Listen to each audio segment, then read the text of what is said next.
Hi, Elizabeth. How are you doing today? Hi, I'm doing really well. Oh, that was good. Send me that. This is Lorenzo. Elizabeth.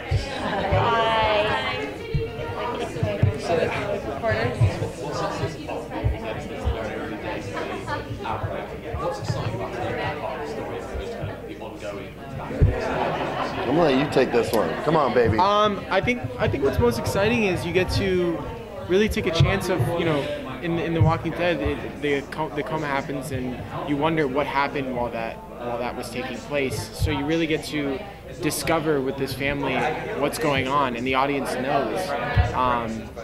So it's exciting to watch that journey with them. Yeah, it's like a Hitchcock movie. Like what Greg was saying. The two people at a dinner table and there's a bomb underneath it.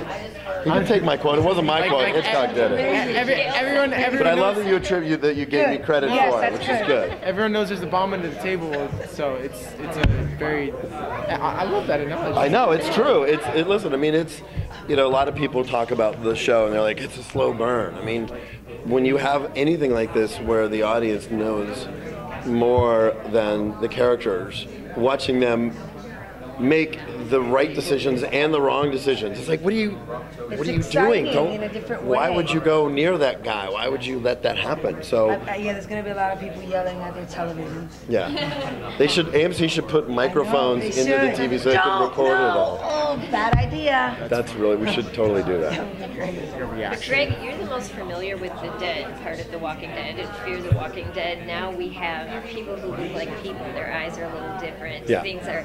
So to do that aspect of this show, to this part that all of us know that they're going to turn into what we saw in Fear the Walking Dead, but right now we've got a whole different animal. Yeah, absolutely, and that was done by design. You know, even when we did the first round of makeup tests, you know, I was being a little more bold with what the zombie should look like, and Robert and Dave said, no, man, you know, imagine this. It's like Amy in season 1, when Amy dies in Andrea's arms and her eyes open up and you still sense a humanity in her face. That's one of the most beautiful scenes we've shot in 6 years, of her cradling her sister. And the eyes open and you're like, maybe this is the one time when they're not going to turn, and then it's like a newborn baby. She just tries to weakly lift herself up and bite her. We use that really as a really good guide for our freshly turned.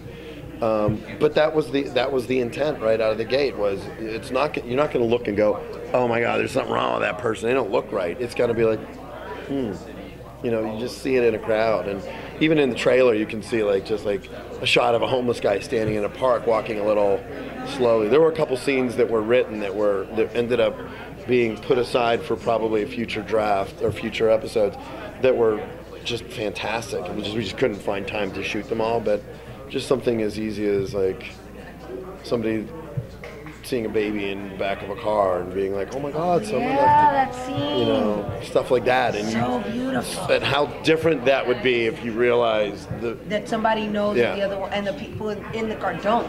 Yeah. Right? Yeah. Like the parents don't. So there's much easier to put down a monster than someone which is the biggest one of the biggest. That's a great really point. Smart. Yeah. Which is one of the things that all of us struggle with in this world.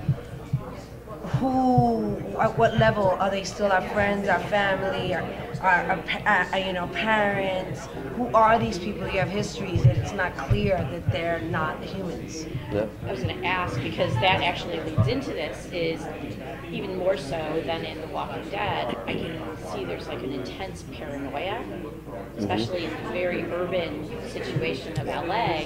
How do you guys play off of that? Well, you know, when we were prepping the pilot, Adam Davidson, the director, and I talked about Philip Kaufman's Invasion of the Body Snatchers as a really great sort of blueprint for, you know, just changing camera angles, where the first part is shot with traditional angles and then things start getting a little more dramatic in terms of even how you're shooting things, building that paranoia and the idea that the people that are next to you aren't who they were or who they appear to be. So we've played up that aspect of it quite a bit.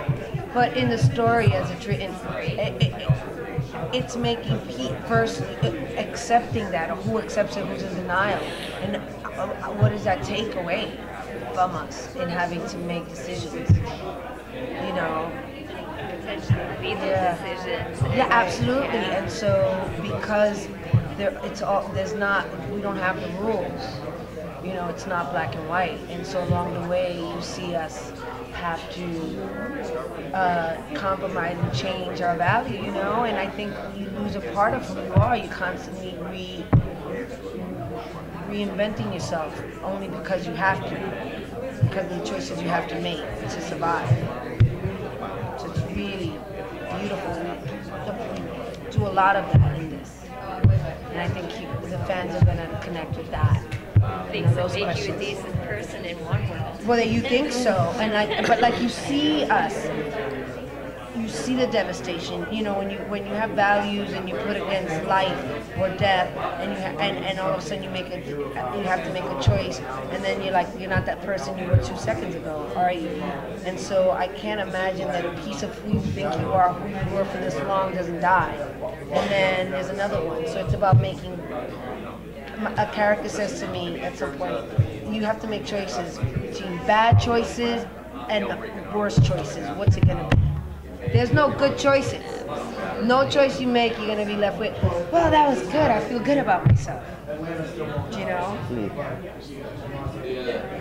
That kind of deviates from it always does have a base this completely blank page that, you know, exciting, you know, behind the scenes actors that it can really go anywhere. Yeah. I mean, I think it is different from the comic book element because it's so focused and grounded in story that you really can dive into each one of the characters' arcs and just explore each one of those elements. So, you know, the trick too is that our actors on Walking Dead are like, well, I know how I die in the comic book. Am I going to die the same way on the show? And you know, we try to keep that evolving and changing. You know, Herschel didn't die the way he died in the comic book, and so it is interesting when we're shooting the comic book because characters that are cast know, oh, I know how I die, I know when I die, and then when we change it up, you know. But having the blank page is it's the undiscovered country, you know. It's like that uncharted worlds where we can go wherever, and that's very exciting. I have to say that as we were getting the scripts, we would cross-board, so we would get 2 scripts at a time. Like we could not, like it would be 11 p.m. on a Saturday, and you just were like, oh, I'll read it tomorrow. And you couldn't. No, you'd read it that night. And like we literally call, like I spent a lot of time with Blades. I'd call and be like, oh my God, I cannot believe what you have to do. I'm so jealous. And then he'd be like, oh, please, just doing this and doing that. Like literally genuine excitement and jealousy of what other people had to play and live through. The good thing is we give great things for everybody to do. Yes, yes, I said it. Yeah. Everyone gets a good chunk of meat. Yeah. No pun intended.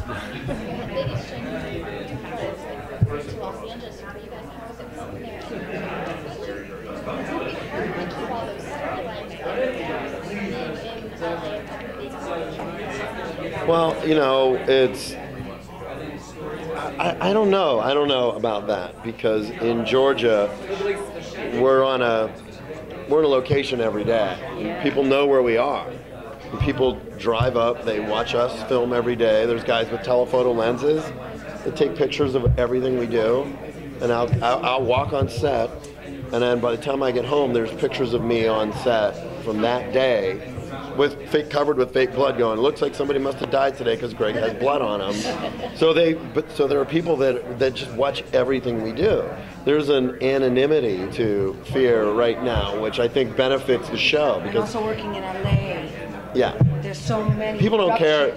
People don't care in LA. They're like, oh, shooting another fucking movie. There's so many like, oh shit, this street is closed. I can't get through the sidewalk. Yeah. But you're also shooting in Vancouver. Yeah. We shot the pilot.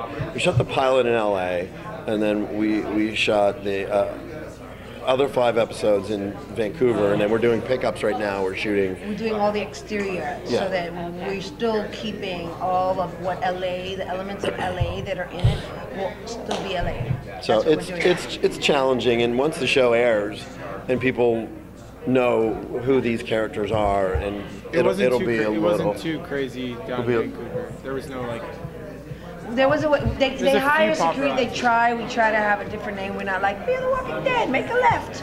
You Yeah. know, I mean, but fans will find things, but it's not at that level yet.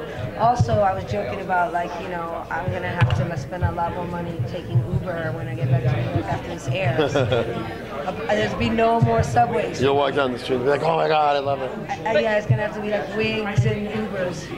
For you guys, do you think about the level of fame that has happened? What has happened to the people who are in The Walking Dead that's potentially on your doorstep? What's coming? I don't think about that. I think about the work, and like everything else is outside of your control, and you can't prepare yourself for it.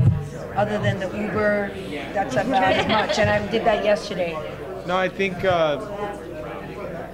it's part of the job, and you're expected to do all that stuff. But for me, you know, I grew up with a brother that was in a pretty big series, so I kind of was behind the scenes my whole life, and I sort of seen it, and it's I think it was good for me to see that before, if it happens. I mean, I don't expect tricky. it to. I mean, I'm with the guys every day. I'm with Andy and Norman. You know, we were in the pool. Andy and I were in the pool at the hotel, and there were people videotaping us playing with my kids. You know, and I went over to the person. We don't want our children up on the internet. We need some privacy. So I would just go and say, hey guys, do you mind not posting that? And they're like, oh, like we were sitting in the hot tub, and there was a guy behind me in the hot tub like this. That's really. And I was like, dude, do you mind not? You know, and then you feel like a jerk. I mean, I'm a fan too, and I love fans, and I love being a part of it. But it does change your world. I love when people approach me. They come up, they love the show, they love my work. They're very sweet and respectful. But you know, it does change things, and it just makes it challenging. The best is at the airport when you're waiting in line and someone just is like recording you, and you're eating something. You're like. Lorenzo did have a beautiful moment right before we finished Vancouver, where there was a fan outside. And he was like, you guys, having my first beer moment, I signed an autograph. And it was so beautiful, and just look at him, right? And so I was like, oh, that's so good. But I've been like, let me tell you something. If you start changing and letting this get beyond who you are right now, I'm going to have to take you away and like shock it out of you. Absolutely. Because that's the thing you don't want. For it to change and it become about an ego and you lose that. But it was so exciting. He got to the hair and he was like, guess what just happened? And you can never have that again, you know? All right, I want to thank everybody for coming. Thank you so much. Good luck with the show.